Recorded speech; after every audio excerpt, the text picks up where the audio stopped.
Hello,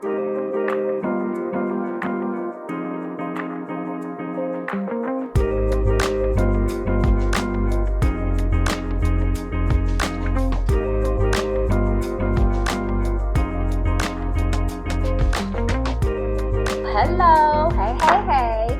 Welcome to another episode of Wine with Widows, when wholeness takes a new form. We're getting the V word today. Oh, the topic is the V word? Yes, and for y'all that don't know what the V word is, the V word is vulnerability. And I call it the V word because it used to be a cuss word for me, very foreign. For me, I had to go to therapy for the V word. Yes. But widowhood and its pettiness at times has taught me to embrace vulnerability. So come on in, grab your favorite cup of comfort because we're going to be sipping tea today. Yes. It's about to get hot. And the But kind of tea that I like, my favorite tea is transparency. Okay. That's my favorite. I can't do our podcast without being transparent. Vulnerability is really just a part of what this has placed in my lap, her lap. Vulnerable moments in the path of widow, it just comes with being a widow. It does. It So does. grab your favorite cup of comfort and let's take a deep breath. And we about to get V. So let's dive on in. Okay, so what are we talking about this time in vulnerability? Girl, the question on the topic at hand is why me? Why us? And particularly in our circumstance, why so young? Why so young? That right there. Because when I was growing up, when I used to think about a widow, it wasn't this. It was factual. It was not. It was, and no shade to anybody who lost their spouse later in life, but we love y'all. For real. I mean, matter of fact, we needed y'all, right? But I never would have thought that it was for somebody 35 years old. Baby. Not to mention having a house full of children. Baby. Not to mention when you call yourself doing it what's called the right way. Wow. Well, I waited to get God. married. So why me? Like, you picking on me. I felt picked on. Like, look, I was minding my own business. My God. Raising babies, 4-month-old at that. And then all of a sudden, God, you take my dude? I call myself checking in with you first. My God. I asked you if, hey, this for me? Like, this my husband? Right? I thought, man, you had a pact with this one. But the thing is, my vulnerability caused me to be raw and truthful and honest with God about how I really felt.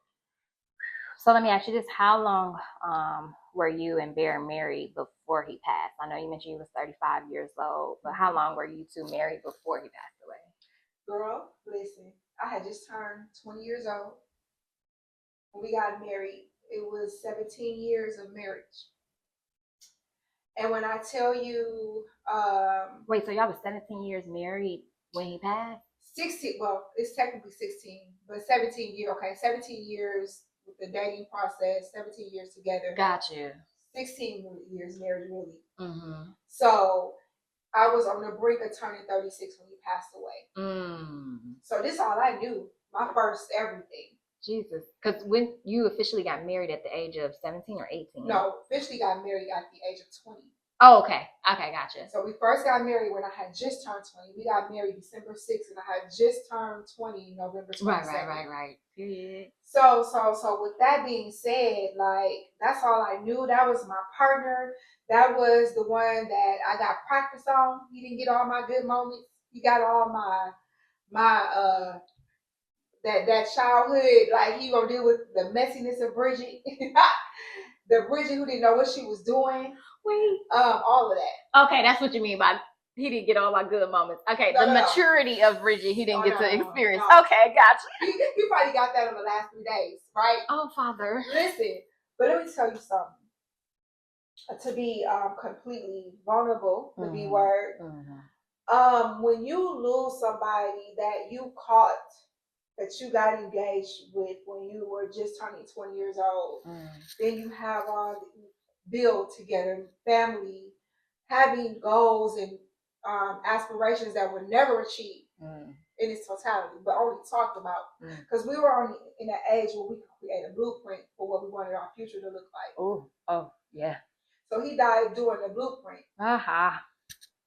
We had just purchased a home. Y'all, let me just tell you how raw this is. He had built this home, turned a 2-family to a 1-family. We talked about putting all these amazing things inside of it. And I was imagining us watching fireworks from our bedroom with the French doors opening up. And he had just put a bathtub in the bedroom. You know, all these beautiful things, but died in the middle of the building process. So even though that sounds like things I'm talking about, it was actually talking about what we wanted our next stage of life to be. No, like. those your hopes, your dreams, your aspirations. Right. It's the parts of I do that you said yes to. Yeah. So to unpack that, to the vulnerability of being stuck in a mess, like literally no furniture, all the things was locked up with him, the casket. Oh, wait, you can't skate past that. That's so deep, where you felt like the stuff, your dreams. He took it with him. He took our dreams that we collaborated together to form. He took them. And not in a bad way. When she's saying he took them, when you're saying he took them, I'm understanding it as you're saying that they died with him. Yes. Those dreams y'all had together, right, kind of died with him as a husband and wife. As a husband and wife. But let me clarify, because the only person that I saw in that position was him. So I made this pact with you. My God. So now what do you do when your life partner couldn't meet the threshold because he had to go? So now I felt stuck. Like, what do I do with this? I don't know. I didn't want to cook anymore because I was so attracted to how he liked my food. My desires died. Jesus. Because those things that I offered to him were just for him. Jesus. Yeah, that's so real. So then losing even the desire to make his favorite foods and these things that used to just make him so happy. And then one of the things that I uniquely remember about him is when he passed away, one thing my husband could always do was he could cause me not to be angry at him no more because he had these eyes.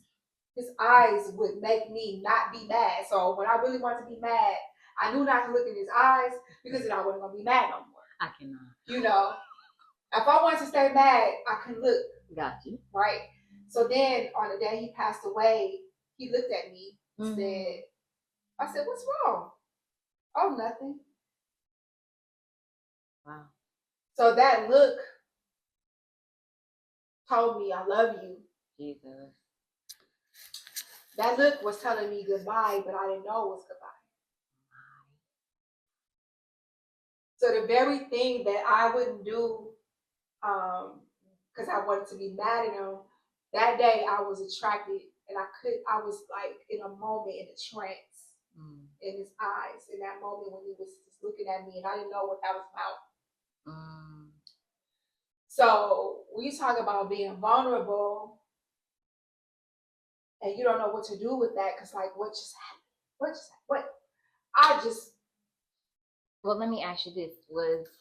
I know he was going through health-wise, right? Yeah. But you didn't think that sickness was going to take him out? Because he was starting to look like he was about to get better. So I was confused. Okay. And a lot of times, especially in this space of faith, let me just put this in. All my prayers was towards healing by way of how I saw it. So to me, healing looked like, God, my husband ain't leaving, because I know you know me. We ain't doing it without him. Mary, I had all these children by him. These are all his kids. Now I know you love me enough not to take him, because you see what I did. You see, I know you ain't taking him. Of course, his portion is healing here on earth. That was me just putting God in a box, right? God, you owe me, because after all, hold on. Let me unpack that level of vulnerability. Getting vulnerable with God enough to say, okay, God, what did you just do? What does this mean? And why did it happen? To your point, why me? Why so young? Why now? So, in order to get through a space of going through the process of widowhood, it's important to be honest with yourself about how you really feel. Oh yeah. Oh yeah. Because you can't get help with things that you don't give recognition to. Like if you don't acknowledge it, you act like it ain't there. If you try to keep on going, and I tried acting like my pieces wasn't broke. My God. Tried to show up without tears, knowing inside that, or tried to overwork it out. My God. Factual. Even now, the memory of my process, it's got me so emotional that I'm gonna get through this. Yeah. Yeah. Because it's part of, no matter how long it's been. Yeah. I'm still that man's wife. I just happen to have to stay here and finish the other side of what God has for me. He completed what God had for him. So now I got to keep running with what God has given me and being vulnerable with God, with myself, even with you. That's key on how I continue to thrive. Gotcha. Well, let me ask you this, because you said being his wife. Do you feel that with him passing, was that the end of your union, or do you still see him as his wife? Because you didn't. We ain't gonna talk about that in this episode, but I mean, you've experienced marriage again too. Oh yeah, yeah. It don't count, but yeah. I'll get it. I'll get into that another segment. But let me say this. I feel like I was the wife that he needed at that time, and he was a husband that I needed for that portion of my life. Mm-hmm. I am not that same person. I got you. Because a lot of stuff had to be massaged out of me. Mm-hmm. And widowhood was a part of the process. When I say massage out of me, I mean getting to the point of self-growth that I could even handle being a widow. So I couldn't be the same person that he had. Because if I was the same person, I would be stuck. Yeah.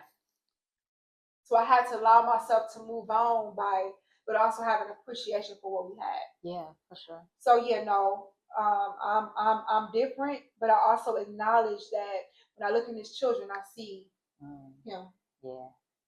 Now I want to talk about you a little bit because there's so many nerves that have been scratched with that question, right? What question? Why me? Why so young? Yes, like why me? Why so young? Like that experience for me. But I want to talk about like where is the entryway to some of your vulnerability in this space of widowhood? Tell the story. Girl, we don't have the time.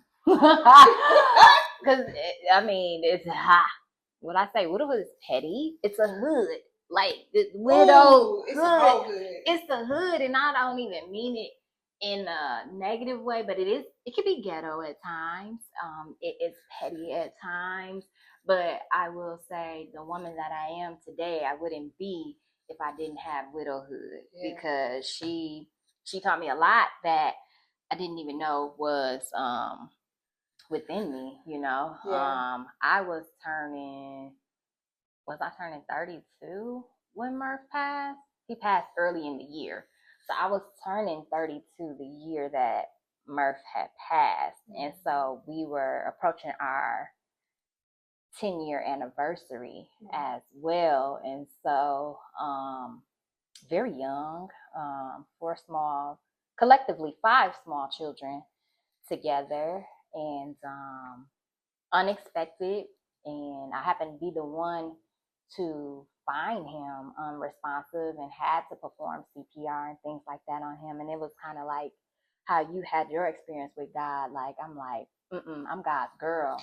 What he not gonna do is do this. And I'm like, you gonna live, you not gonna die. Like, this is gonna be, we're gonna see a miracle in real time. God done chose us. We the ones. Like, Lazarus come forth. That's what it is. Ooh. Ooh. But then what it wasn't.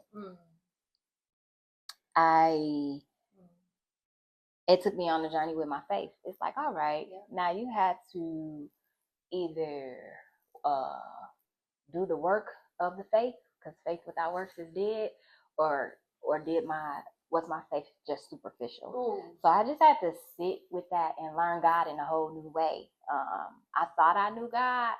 I didn't know God like I know him now.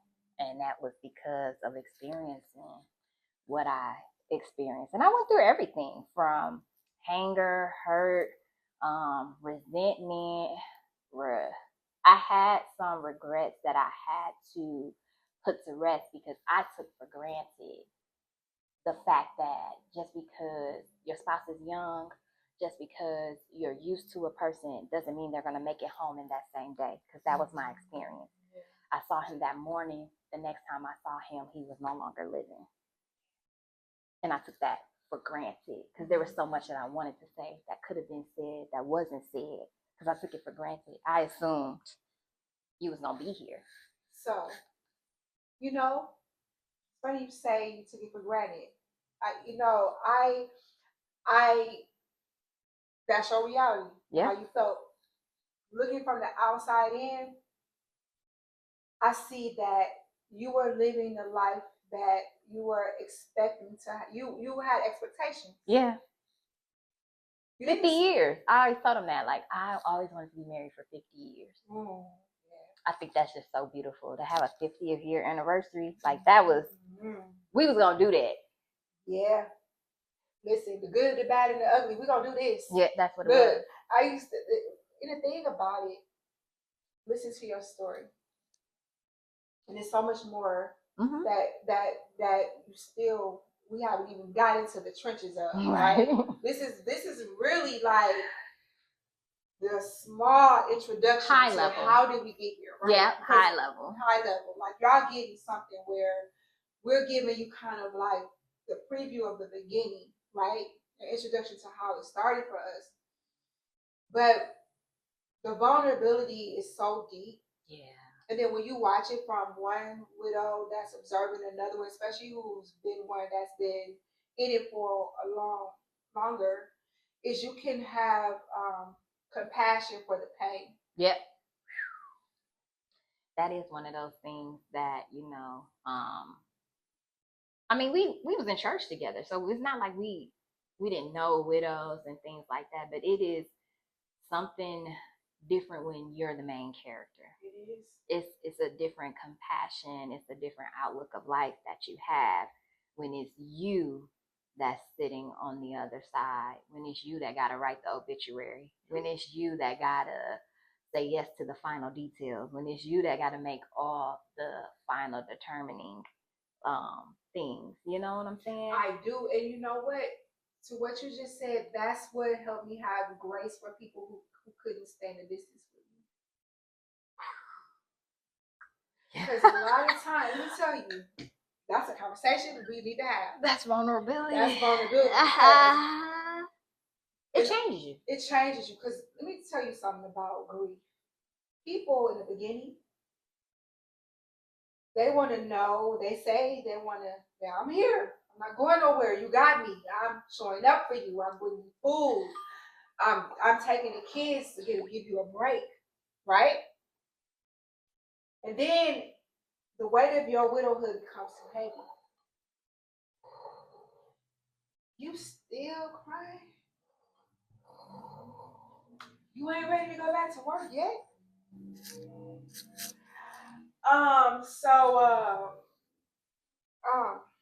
Listen, I got another engagement. Those are real things that happen. And I'm going to be honest. You can't be mad. Well, I can't say I can't be mad, but when you're walking through a space of understanding that if a person haven't had the experience, it's hard to go to this distance for something that's unfamiliar. Yeah, for sure.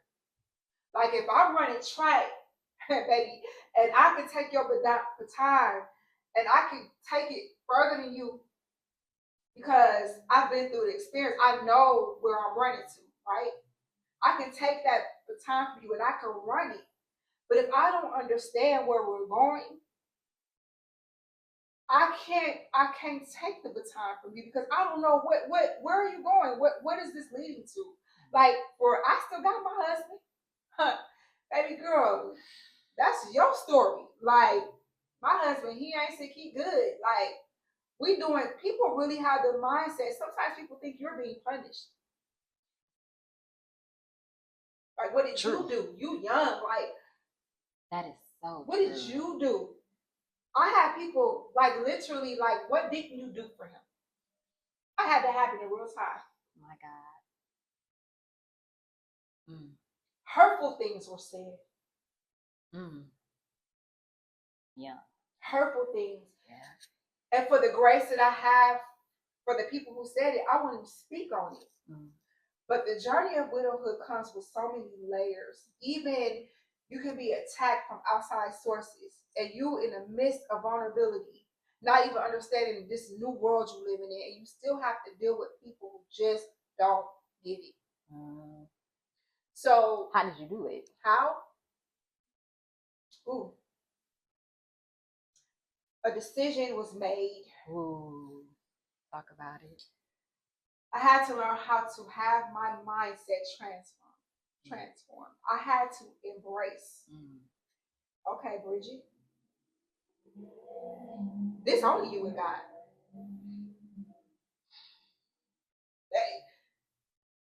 I had to come to the one that I was a little bit angry at for the resolution. Talk about it. You had to humble yourself, huh?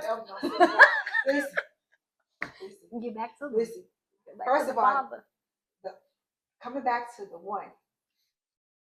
Okay, God, why you take them? Okay. So here's the unique thing about God. He was with me then in my anger. And he knew I would be coming running back. Because he knows, number one, the reason why I was with him, that man added value, my husband added value to me that I needed for this phase in my life. He taught me how to grow. He taught me how to have the ability to be a good provider. You know, he taught me lessons that I needed now alone. And God used him in that season. But now what happens when all of that is gone and the one who created me is the only one who can get me through it? Because he didn't put more on me than I could bear.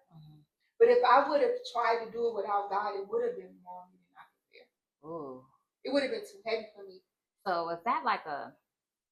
was this acceptance like a private moment with God, a personal moment with God? So like, for example, you didn't see it coming. It wasn't planned or nothing like that. So then how do you get to this acceptance or this transition from anger to humbleness to say, okay, God, I'm in this space. I need you to help me. Ooh. You know what's so amazing about that question? It got me to the point to acknowledge that I can't. I can't. I don't even know what to ask you for, God. I don't know what I need. I was honest enough to tell God, you are the only source. I don't know what to ask you.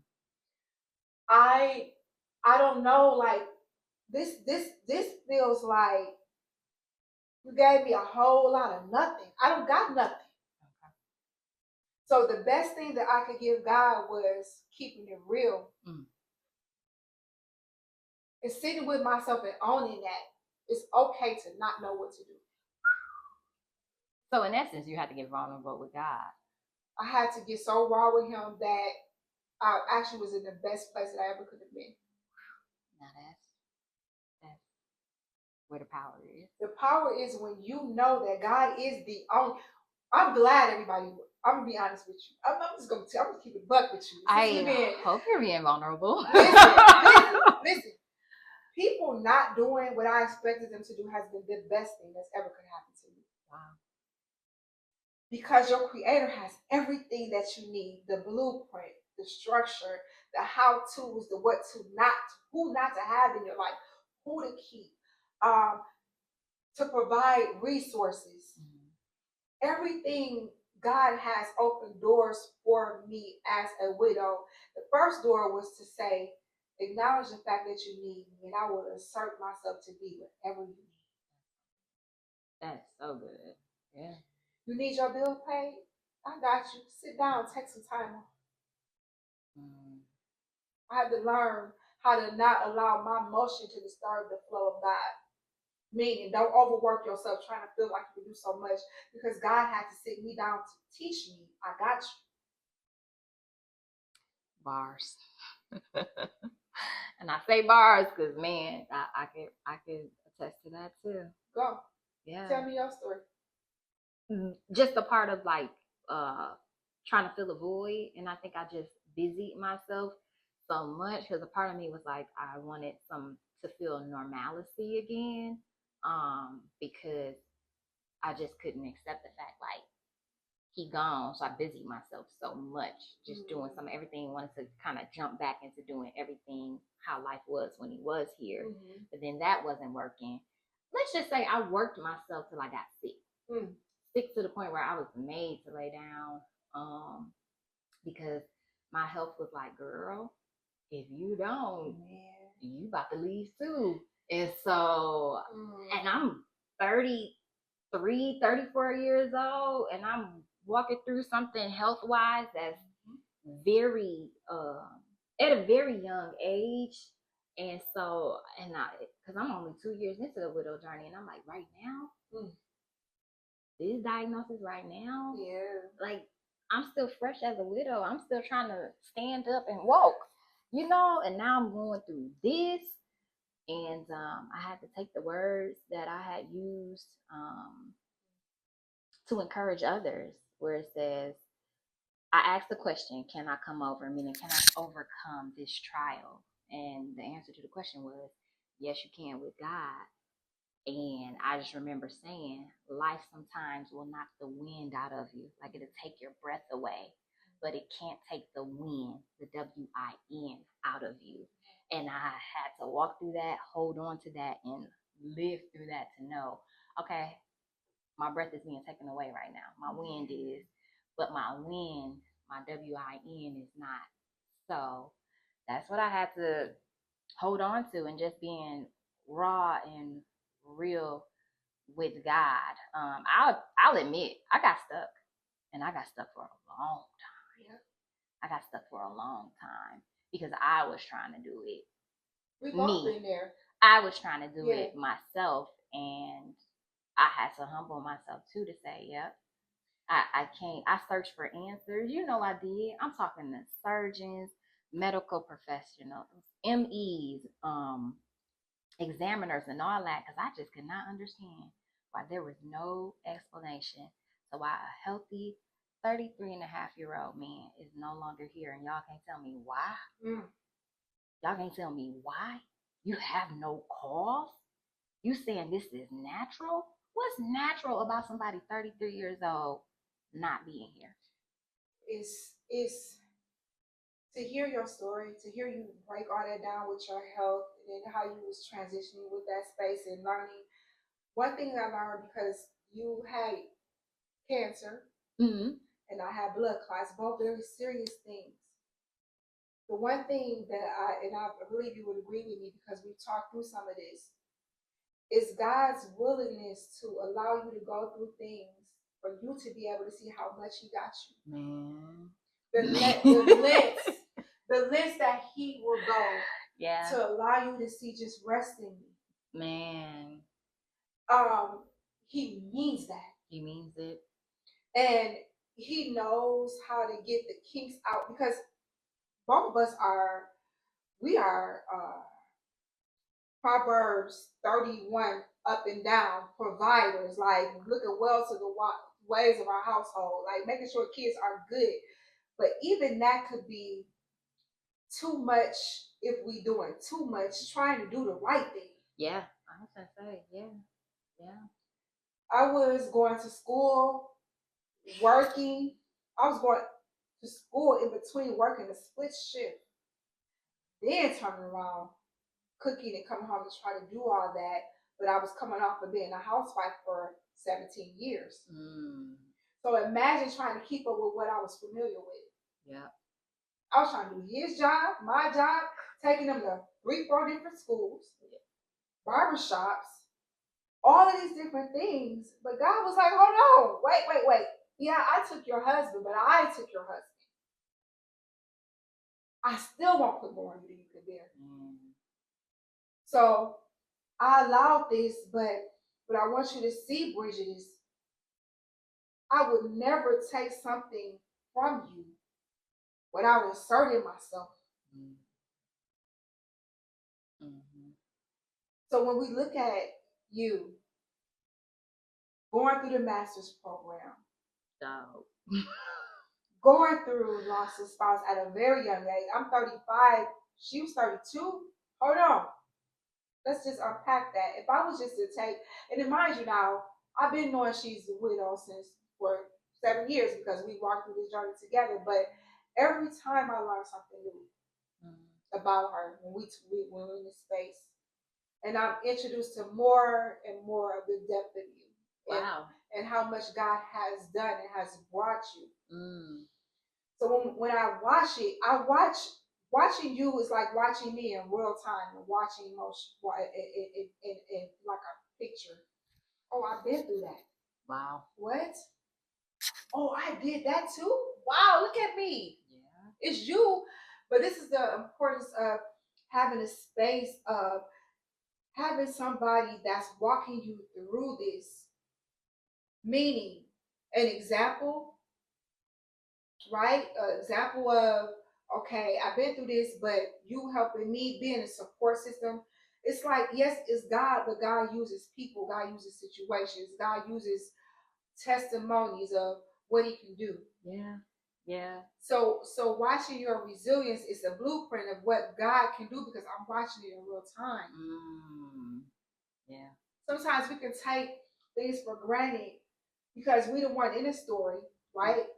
But then when we watch and we see what God has done and we reflect, yeah, God, you did that for me too. It brings a whole new awareness to, man, God, I get to watch you do this. I might have missed some of the things that you done for me because I was so busy looking at what I didn't have. Oh my, that's good right there. Yeah. Then I see him pulling you, keeping you, Man. driving you to say, hold on, God, let me go back and capture what you did. Thank you, Lord. Thank you. Because you did that for me too. Man. He did. He does. But he had the audacity to take the time and reverse it for you. Like making your youthfulness so like paying you residuals on what you lost. My God. Wow. About to be 40, y'all. Ain't nowhere in the world. Yeah. Tell. Yeah. That's still young. But I'm gonna tell you what God can do. Like what? Look at 22 soaking wet. Oh wow. Girl. Okay, thank you. And I'm gonna just tell you myself, like I'm 52. No, you're not. Oh, honey, yes. And let me tell you something about my 52. My 52, God has done so much in his ability to take me on as this project that he decided to do all these things through, that I don't see myself as a chronological age. I see myself on God's timeline. Yeah, for sure. Like it's so many things I have yet to do. Dreams to still be fulfilled. A new lease on life. What do I want? What can I have? It's like, God, yes, a lot has been taken, but a lot has been given. Yeah. And it's okay to acknowledge that because a lot of times in widowhood, people expect us to stay locked into vulnerability. You know God has an exit plan, right? That is so That is so good. That is so good. Vulnerability has a timeline. And here's the thing. Partner with God to help you deal with your vulnerabilities. And that determines how quickly you can get to the next threshold. But it doesn't mean that you have to do anything as far as rushing your process. It just means to have the ability to embrace right where you at and allowing God to help you navigate where you at. You don't have to rush nothing. And then wherever you are, say, okay, I'm gonna be all right. You are. Tears in your eyes, not being able to get off the floor. I'm gonna be all right though. You're gonna be all right though. You're gonna be all right though. That's true. It's that footprints in the sand. Oh my God. Proverb or whatever it is. It's like when you only see one set of footprints, that's when he was carrying you. Yes. You literally get carried. I don't have all my memories, but I can look back and be like, man, he carried me. Exactly. What you saying, like being on the floor, I was literally on the floor. Yes. And that's right. You were on the floor. So there's levels to vulnerability. Now we have a new set of vulnerability. Vulnerabilities doesn't mean we won't continue to be vulnerable. But it's like vulnerability to vulnerability to vulnerability, but things will shift. You know what I've come to see vulnerability as? Before I thought it was a weakness. But now I see it as a strength. That part. I see my vulnerability now that's good. as a strength that's and good. not a weakness. That's good. And it took me a long time to get there. Like, don't get it twisted. I can say within the last 2 years, I have embraced vulnerability as a strength as opposed to a weakness. Because before, it's like, I like that. We're not doing that. What we're not gonna do, we're not doing that. But now it's like, no. I know you right. This me. I know you right. This is me. Flaws and all. Abba still loves me. He takes care of me. He gonna get me straight. He gonna get me right, and he got me. You know what? To your point, one of the things my vulnerability used to have me doing was working so much, as I said before. Now I'm like, girl, if you don't take what's gonna make you be able to sit down somewhere, I am learning rest. I am learning what rest is. I am learning how to rest. I didn't know how to rest, and now I'm learning to rest, and it's beautiful. It's beautiful. I'm embracing it. I'm learning it and enjoying it as I embrace it even more. But again, I had to get vulnerable with it and accept it too, because I just felt like I was operating from a place in widowhood where I felt like I didn't want my kids to feel a lack. I didn't want my life to have a lack. I didn't want the experience that I had to somehow change the trajectory of my life where it was less than what it was before. But that was me within myself trying to do all of that and not truly just letting the creator who created all of this, who knew I was going to be in this moment at this time, in this place at this time, right? Do what he gonna do, you know? So I literally had to release it, take it out of my hands and give it to him.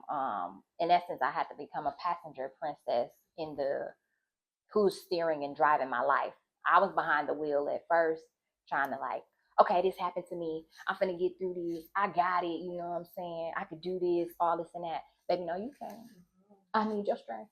I need his super on top of my natural because it takes supernatural to get to it.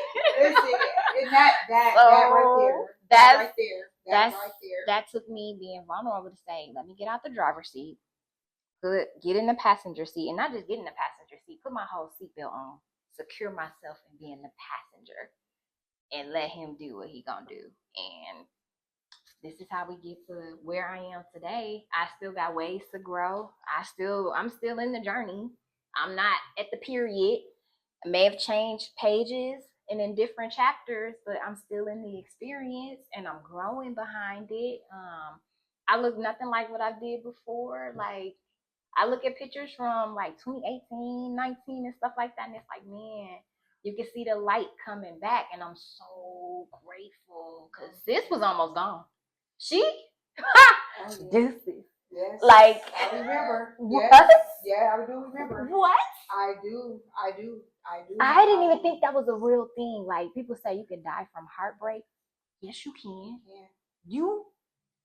And you know what's so crazy about what you just said? It's so true. You don't even have to physically leave here to die. Some things could be so hurtful to you, girl, that, listen, you checked out. Walking zombie. The zombie stories I have, I'm gonna give you one. Y'all laugh at it. Listen. Let me tell you. Wait, how far are we going? Listen, and this probably gonna be the last cup of tea, right? But I'm gonna give y'all a little insight. I was so vulnerable, and this is gonna sound kind of crazy. So checked out. I think I know where you're going. Oh my God. On a bus stop. Checked out that I was standing outside with a see-through gown on. That's how much that the shift of losing my husband did me. I don't even remember thinking. I just went out to the bus stop and somebody seen me standing outside and was shaking their head, but they had no idea what I was walking through. All I do is I have a memory of somebody looking at me shaking their head. But inside, I was walking dead. And a lot of times that's also the part where people could judge your story and don't even have no idea of what you are walking through. And a lot of times, because when you know, being a young widow, the lack of understanding that people have about this particular space, it's heavy. But there's hope.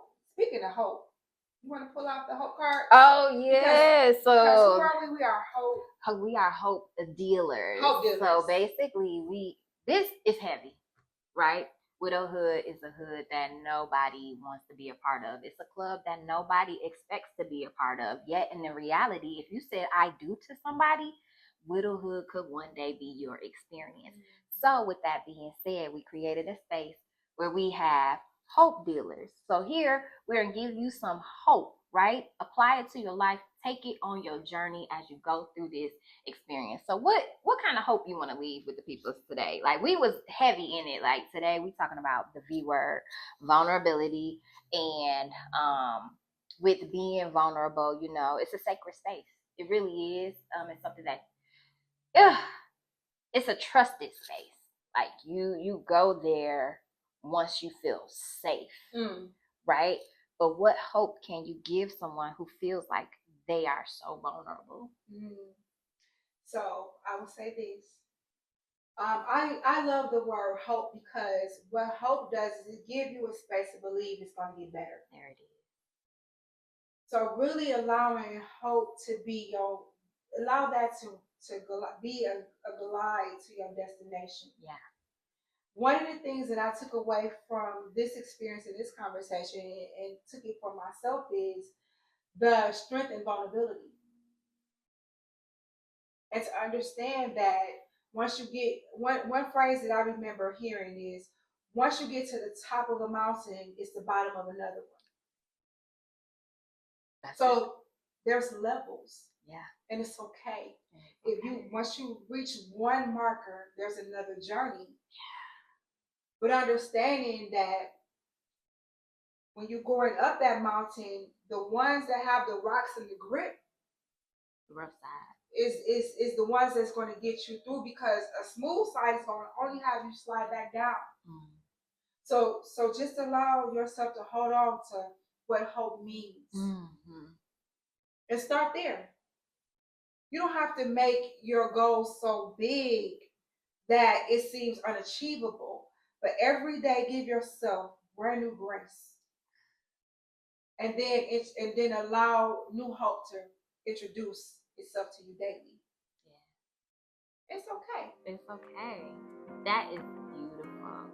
Well, we thank you for being in this space with us on today. I hope you found something encouraging in this. Like I said, we will be back to have more conversations on navigating life through widowhood. Again, our main focus is to show you how your wholeness, your whole self, can take a new form, right? So until next time, thank you for journeying with us, and be gentle with yourself. We'll see y'all. Bye.